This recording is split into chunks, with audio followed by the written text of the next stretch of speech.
Hello, welcome to my channel. Today we have a Jane Doe that was found January 13th, 1988 in Atlanta, Georgia. Estimated age range 30 to 40 years old. 5'2", 105 pounds. She'd only been dead for a few hours. I don't know how many hours. It just says estimated PMI hours. Found on the north side of I-20 with marked head injury, apparently from assault. She was transported to the hospital where she lived for 5 days prior to death. Recognizable face. Strawberry blonde hair, long blonde hair, 11 inches in length, dark reddish blonde, it says. Green eyes or greenish. The word Jesus on back of right hand.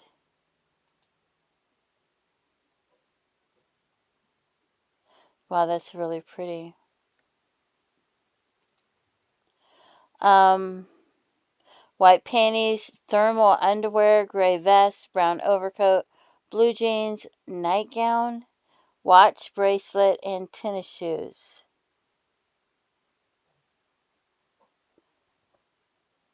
Watch, bracelet type. And they don't know who she is. So if you have a loved one or someone that you know that went missing in Atlanta, Georgia, maybe somebody that was traveling that would have taken the Greyhound and switched buses in Atlanta, Georgia, or flew and changed airlines in Atlanta, Georgia, just make sure that your loved ones or your friends are in NamUs, that they've been reported missing, that the investigators have entered them into NamUs. If not, if you can't get them in NamUs, see if you can't get them put in the Doe Network or the Charlie Project, because I think that maybe you could do that yourself in those. That way, make sure they're on there and they're in there. Let's see. Here's an image of her. Very beautiful young lady. So, and remember, the age is just estimated. So we're going to look at some missing females. The first one I have, Cindy Wynn Powers Bird. She went missing, it says January 1st, 1989, but because I'm not sure of the date, I'm leaving her in here. She went missing from Norcross, Georgia. She was just 27 years old. She was 5'1" to 5'3", about 110 to 125 years old. She was last known to be with her ex-husband, who she divorced 25 years ago. I don't know when they typed this in. Cindy's family has not heard from her in 30 years. So I don't know what 25 years ago means, or 30 years ago means, or when they actually heard from her. Strawberry blonde hair, blue eyes. Love on fingers and an ankle tattoo. And you think they would have noticed that. So that makes me wonder, but... And here's her on the Doe Network. And let's see. If I look at this picture and this picture, and I look at that person, I just want to see if they look similar to the shape of their face and stuff. Okay, so then the next one I have is Ann Taylor Dormany. She went missing in 1981. 5'3" to 115 pounds from Valdosta, Georgia. She was last seen late in the night, Friday, October 2nd, 1981, and early morning, Saturday, October 3rd. Her purse and her vehicle were found at her residence. A window had been found broken out upon the search conducted for her well-being. She's not been heard from since. Strawberry blonde hair and brown eyes. I had brown eyes, but they were brown, and they were like dark brown, and then they got a little bit of green in them over the years, and then they turned green. So I wanted to leave her in there because looking at her shape of her face, she reminds me of what it reminded me of her with her chin and things, and the shape of her face. So I decided to leave her in.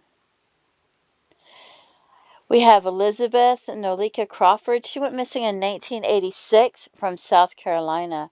You could pause this and read this because I'm just skimming through it. 5'2" to 5'6". Left home to go to a friend's home and never arrived. Her car found at a manufacturing plant 6 miles away. So that's very frightening. Strawberry blonde hair. Brown hair, which was frosted blonde at the time of her disappearance, and hazel eyes. So, and all the images of her are pretty small. So, I mean, you can see this right here and we'll look at it, but, whoops. It's just that the image is so small. And then we have Frances Crownover. She went missing November 26, 1987 from Harrison, Tennessee. 34 years old, 5'2", 105 pounds. She was reported to have left a residence. She left her clothes and personal property at the residence. She called a friend from a convenience store. This is the last time anybody ever heard from her. Strawberry blonde hair and hazel eyes. And she went missing from Tennessee. And here's her picture. And we'll look. And there's that one.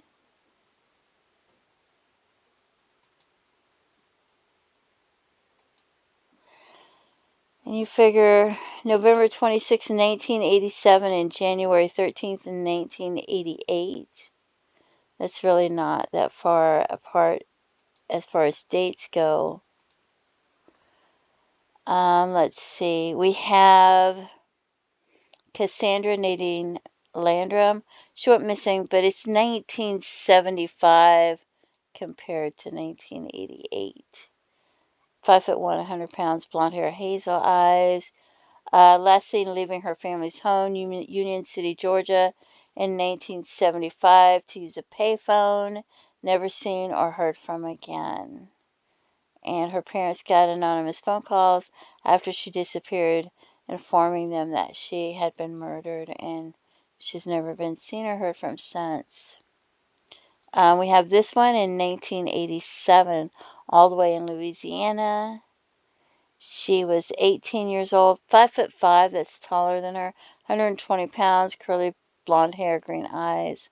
And we'll look at the picture so you can see.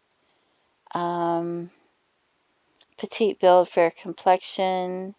It mentions tattoos. Whoa, she was 9 months pregnant at the time she disappeared, and her child was due August 7th. Wow.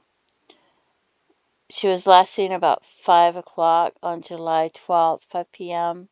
She was with her boyfriend at the time saver on River Road in their hometown of Wagaman, Louisiana at the time.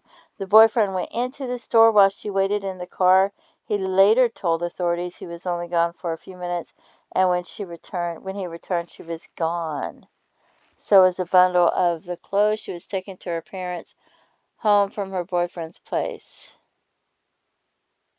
She planned to return to her home on Azalea Drive, but she never arrived. She's never been seen or heard from again. She worked as a clerk at Avondale Shipyard. Foul play is suspected. Then we have Kimberly K. Kersey. She was 17. She was 5'2", 105 pounds, though, and she went missing March 11th, 1987. There's a photo. Here's the photo. You can pause this and read it if you want to. She was a senior in high school. She disappeared on her way home from school. Books and papers were found in a field not far from her home. Foul play is suspected. That's just too far away, though. And then we have this lady, and she's too tall. It says 5'9" to 5'11", but I decided to leave her in because she has strawberry blonde hair and blue eyes. She went missing March 17th, 1987 from Augusta, Georgia. And she was last seen around St. Patrick's Day. She left her job at a fast food restaurant. I think, was it KFC? And it was near a mall or something on Wrightsboro Drive. I'm not positive, but I think so. Her car was found a few days later at the Wrightsboro Road exit of Bobby Jones Expressway. One tire was flat, the door had been pried open, the steering column was smashed. There's a very strong suspicion of foul play. I'm not positive because I read so many of these, but I think that she might have worked at a KFC, and I'm not positive. And I think there was a mall like right very close by there. So those are the missing persons we have, and that's Jane Doe. So if you have any information about who that might be or what might have happened to any of those missing persons, please contact authorities and let them know. Um, don't forget to pray for their families and their loved ones. Feel free to leave comments and have a blessed day. Bye bye.